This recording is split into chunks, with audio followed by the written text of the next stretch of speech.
this? Yeah. Alrighty, so welcome to the 85 component of my demo. Today is going to be fabricating the bagels. We've already made them. They've been cold fermenting, frozen for 2 weeks.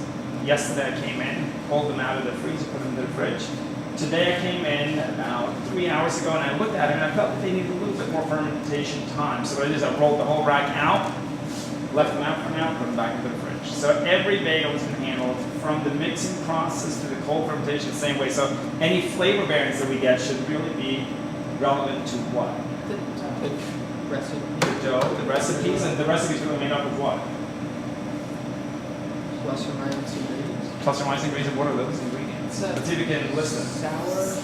No, it was the flour, Yeah. salt, Yeah. yeast, water. Yeah, that's it, right? That was the only ingredients that we used. We changed the flour a little bit, we changed the water a little bit, we messed around with some salt. We used a Malt. sourdough. Yeah. Malt was a constant in. Oh, that was constant. Okay. So the only thing that we really changed is some key ingredients. It's all labeled and we're going to go backtrack. But what I first want to do is do a little taste experiment with you guys, just to sort of train the palate so that we're on the same page. Okay, so you have to trust me, and you cannot open your eyes when I give you what I'm about to give you, just so that you can sort of blank it out and just purely use your sense of taste. So what I think we ought to do is, I'm going to have you turn around, grab a cup of water behind you, and then just turn around sort of like, you know, you can face whichever way. Just don't look at the center because I'm going to put the cup down here. Okay, so. And then we're closing our eyes.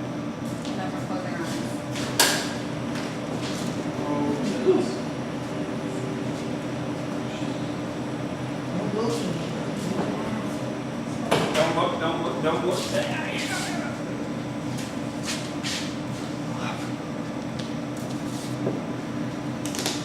And it's nothing really bad. It's nothing that I can really object to. I'm going to come around with a spoon. I'm going to give you the spoon, and then put it in your mouth and don't say anything. Just go through the motions of taste. It's backwards right now, so this is for the visually impaired. Let's see if we can find it now. Don't look. Keep your eyes closed. There it is. The spoon is backwards right now. It's pointing away from you. I'm going to hand it to you such that the spoon is pointing away.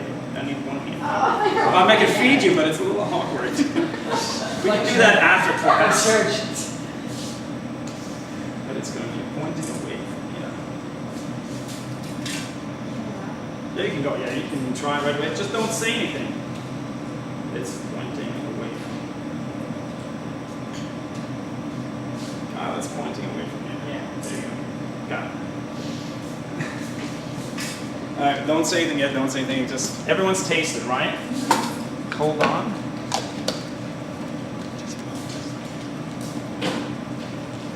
You can open your eyes real quick. And let's talk about what we tasted. It's yogurt, right? So can you identify where you tasted that in your mouth?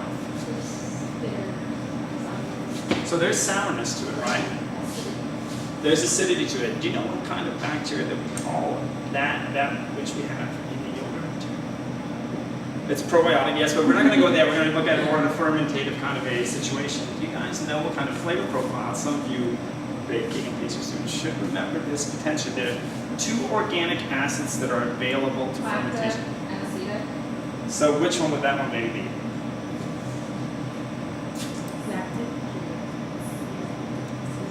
Well, where does it come from? Well, yogurt is a cream. It's a cream, sure, but where does cream come from? Milk, and milk comes lactose, and hence it would be a lactic flavor profile. Does that make sense? Yeah. All right, so can you identify where in the palate you tasted that? Yeah, you got it right there, right in the back. It should be in the back. You have an aftertaste. Think of milk when you taste it, and that little sourness. It's defined, but not overpowering. Yeah? All right. So put your spoons away. You can put them over here. Hold on to your glasses. We're going to do something else right now. Close your eyes again, ladies and gentlemen. Don't look. No cheating. Is this extra water? That's okay. Yeah, you can pour it out. But No, wait. She wants more. Here, take more. She drank all her water. It's fine. I It's not got more. She won't go all day. All right. Yeah. This is what I'm going to do is I'm going to put the spoon in your hands first. There's nothing in it right now. Just hold it the way you want to put it in your mouth. Figure that one out. And give it so that I can put something on the spoon. You guys like lined up and doing uniform inspection, you got some stains in it. You didn't iron in a couple of days, I can tell you that. Why is it upside down? Well, you can put it right side up so I can put something in it. Close your eyes, guys. Gals. You're ready to rock and roll. You're ready to go too.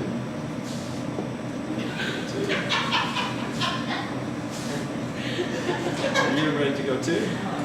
It's all right. You're ready to go too. You tall. All right, you're ready to go too. Oh, yummy, huh? All right. I get over the eyes again. So what was that? Balsamic vinegar, right? I mean, you can identify because it's something that your palate has been trained for. Now, where do you taste that?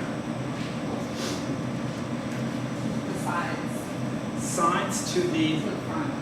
You got a good palate. Yeah, she's got a good palate. So she's able to detect that. And the first thing you do with an acid or a real sour pronounced acid, you taste it right up front. Now, this is pretty much like a slap in the face. When you start tasting bread, it's going to be very subdued. So you have to be really in tune with that palate and start to detect where you're going to sense either a lactic or what's the other organic acid that we have. Yeah. So those are the two flavor profiles. That's all we have in bread. Yeah. And it's all a reaction of what? Fermentation, the four basic ingredients. Yeah? All set. All right. So what I want you to do is please, during this whole tasting sequence, do not drink anything else besides water. I have more water for you. Just don't corrupt the palate because we have to sort of like get it in tune so we're ready to rock and roll. All right? So what we're going to do is I'm going to show you how to boil bagels, how to get them ready for the oven. This is my grand scheme master plan. We're going to boil them. We're going to bake them. One tray. You cannot switch the control factor. So if I give you a non-salted or you take the no-salt bagel, you got to make sure that through the whole process you identify that as no salt. So it goes into one of those baskets over there with the no salt tag so that we can keep it clean. It's not that hard. All you got to do, I would recommend make a little mark on the parchment paper, something like that. You can do whatever you want. I think just so we can keep it clean. I need one sheet pan, no flavor, no additives. So no sesame, no poppy, no nothing, just plain. That's going to be our controlled taste factor. Then afterwards, I'll see how the first round goes. If you feel like we have a little extra time, which we'll see how fast you sort of get this and go through the process. You can do a tray afterwards with some sesame seeds or some poppy seeds, just to have some other flavors that we can play with. Yeah? All set? Should we do this? Yeah. I'm going to take a control factor, and let's refresh ourselves first with the templates here again, because you're going to have to just. So we have, these are our control factor. I think it's like the fourth to last page. I don't know how many times you've shuffled yours or not. It's the ones with the images, right? Everyone can see these images? These images are cross-related to the basket. So when you see this image, it matches the basket. So you just have to label what it says on the bottom. Does that make sense? Yep. Don't mess that up, otherwise you're going to be doing a lot of tasting. Okay? I'm going to do the control factor as the demo component, and then you guys can go to town. You can pick, I would work in teams of 2. Boil them, go through the process, and rock and roll, and just mimic the next steps. And we'll have probably about 25, 30 minutes to go through this so that we can bake one batch of each. All right? I'm going to get control factor. Actually, can I have you guys come over here real quick so I can show you what the rack looks like if I've organized it? Because if you mess this thing up, there could be a little bit of a problem. So right now, Vega, regular, sour, whole wheat, no salt, and high hydration. So when you pull it out, there's still a label on there. Just don't start shuffling them. Stick with one group first. We'll do one batch of each one first, and then we'll see how fast we can do that. Okay? So regular will be the first one. So they'll look like this. Yeah. You want to see Trevor? No, just one right now, just so I can do the demo, and then you guys are going to town.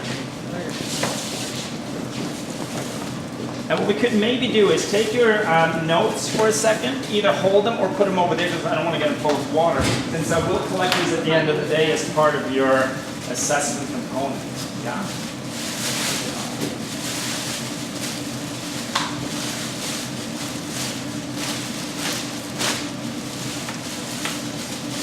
Yeah, does anyone have a pencil by any chance?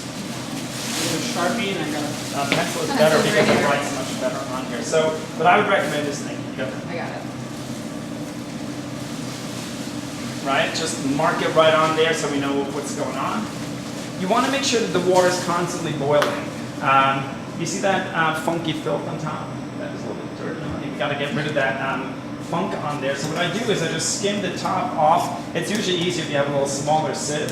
It's not going to kill you, but you can see it on the bagel afterwards. So just try and sort of take as much of that off as you can. And then what we're going to do is we're going to take these bagels, and I always like to take them upside down. Now, if the bagel has fermented correctly, it will float. If it doesn't float, it didn't ferment correctly, then it means it's under fermenting, you're not going to get comfortable. Yeah. Leave them in there for a couple of seconds. I would say 10 seconds. It's not that critical. Just feel 10 seconds. Take this thing, flip it on over. If you want to use 2 of these, you're more than welcome to. That way you don't burn yourself. Do you know why we do this? So you give it a shine. That's absolutely correct. So it's going to give it a beautiful shine. What else? What does steam do in an oven? Upset waters. moisture. It's definitely moisture that adds in the shine. What it does is what we call oven spring. An oven spring is for that last moment of expansion in the oven so that you get full volume. Think of it like when you build a crust. You guys